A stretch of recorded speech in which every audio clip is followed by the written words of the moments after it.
I'm down in the forest. I've come to let the genie out of the bottle because there's a whole lot of people I know have put out some wishes tonight, and it's my task to come into the forest and open the lid and let the genie do its magic here. But while I'm down here, you know, there's a really interesting misconception I really want to talk about around the term deliberate creation. Now, I'm actually doing more deliberate creation by coming to the forest and pretending I'm letting genies out of bottles and talking to fairies than what most people are doing in their visualizations.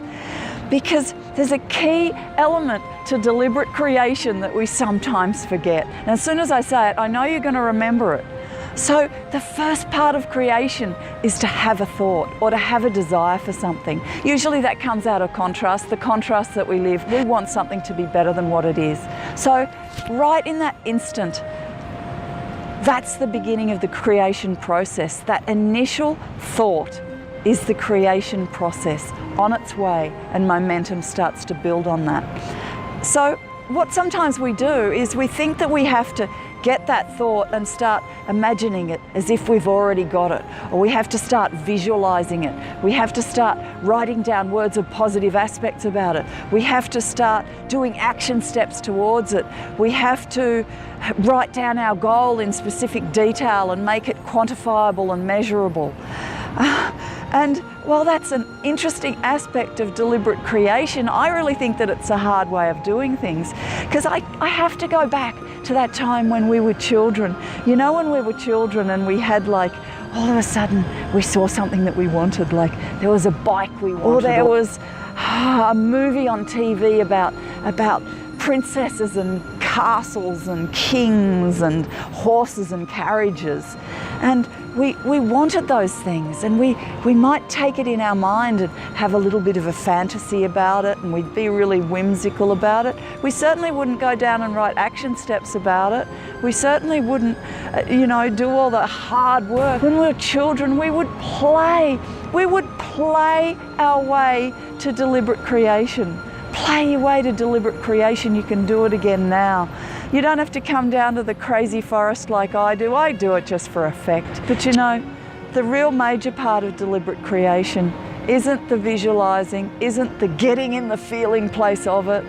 That's just part of the process, the main part of the process, and the one that we could easily just do really quickly every day of our lives for the rest of our lives, is to be in that allowing mode, to relax and allow the benevolence of the universe to rain down on us, to get in that mode of receiving, to receive all the goodness, to receive what we've already created in thought, in word, in action. The answer, the person, the opportunity can be right in front of us, and we can't see it, we can't feel it, we can't know it unless we're open, unless our hearts are open, unless our minds are open, unless we have activated that part of ourselves that trusts the process, that allows and relaxes and trusts.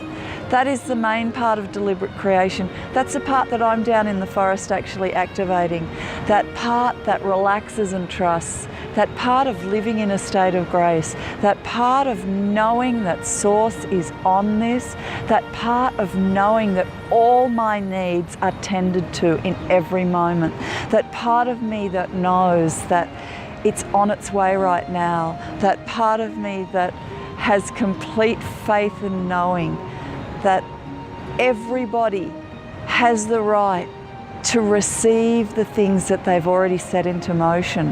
And the only thing we need to do is just relax and allow them. This whole universe thrives on vibration. A thought is one vibration. Feeling is another. But wow, I don't know what else beats the vibration of faith, trust, grace, knowing, love, passion. Nothing creates as powerfully as those.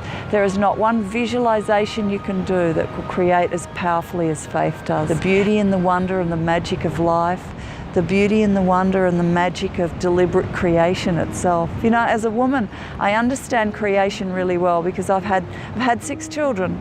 So I understand that process of creation. As women, we sort of know that right at that point of birth, it's almost impossible to birth a child unless you go into a complete state of relaxation. When you're birthing a child, that is the way that a child is born into this world. The seed has been planted, our body's done the work. As women, we know this so much easier when we get back to that foundation of what creation really is.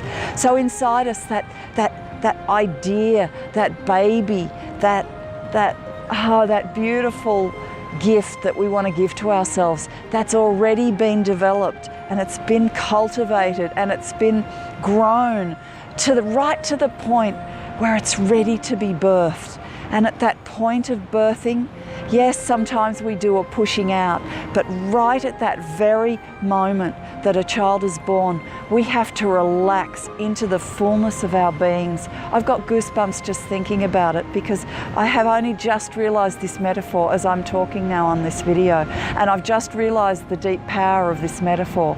So I'm going to actually go and just sit into the goosebumps of all of this. I'm not going to go and do a visualization process, but I'm going to sit in this goosebumps, because every time you get goosebumps, it's a sign from the divine that you've been touched.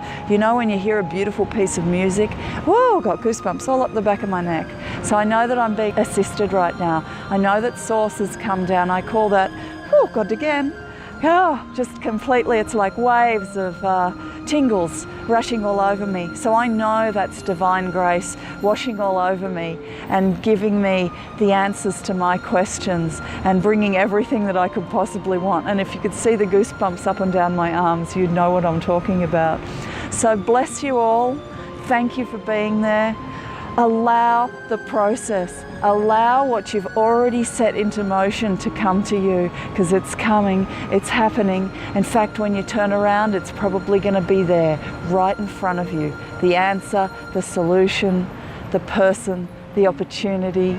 And it won't just come in small increments at times like these. When I have this amazing state of grace wash over me, or this amazing divinity, this amazing source come and be with me in this moment. Source is always with us, but when I feel that clear connection, and when I can feel those goosebumps, when I can feel that energy vibrating, and when I can feel myself lift and fall at the same time, it's a real combination. It's a like sinking into the earth and it's a rising into the sky. There's not one is not better than the other. It's a combination of both. Wow, I've never had this description before. I'm getting this as I'm going through this process. So I'm really glad I got the camera going, because this is one darn priceless thing that's happening right now on the camera, for me to be able to watch back and feel the intense buzzing of it, and to know that I'm being guided, that I only need to just turn the corner now, and not only one thing is coming, the whole set of Skittles have just been knocked down for me to get to my dream.